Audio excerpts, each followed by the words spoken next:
mai gros ca Biblia. Cifră de afaceri de 1 miliard, își ținea familia în dita mai vila.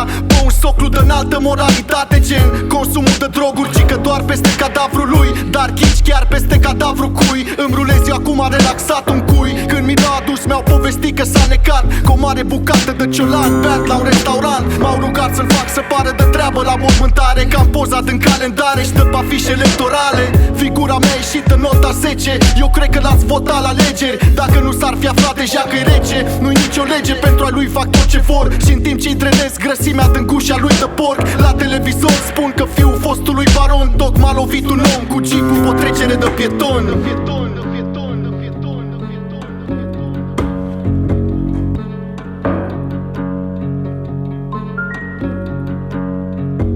Pe ăsta-l știu de când era mic și lua tot în bătaie de joc. Să se omoare era un sport și iată-l câștigător. Să spunea că la 3 tovarăși s-a băgat să le facă ok ca gaburii, să lase să-și vadă de treabă. Nu era singura țeapă, erau mai mulți la număr. Voiau să-l bată, dar n-aveau tupeu să-l bată pe umăr. Că nu era de glumă, nu era popă, dar socotesc că putea trage niște sfor ca să se audă niște clopote.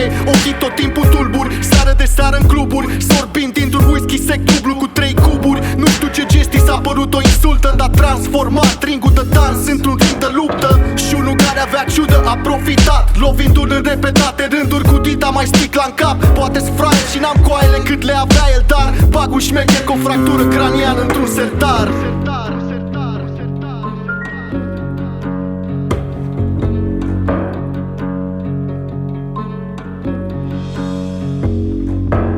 Ultimul meu pacient visa să fie celebru, să domine rap-ul, să combine rime proprii pe cecuri. Credea că dacă l-asculți va face bani mulți, dar lumea-i lua muzica gratis și pe el la bani mărunți. Și iată cum celebritatea a venit neașteptat, când de la prea mult stres, pac, i-a plesnit o venă în cap și acum stă întins lat aici pe masa mea de autopsit. A devenit un clasic și apreciată toți copiii, grăbiți să citeze tot ce debita pe beat. Chiar și piese care nu-i plăceau nici lui acum sunt hit. Nimeni nu și-a închipuit că poate să iasă ce-și propune. Iar acum că e mod, cred că o să facă descompuneri. Hip-hop-ul mod de viață sau mod de a muri. E ca o cămașă de forță cu broderile aurii care a fost prins. Trist că nimeni nu-l apreciază cât a fost în viață și acum nu cred că-i mai pasă.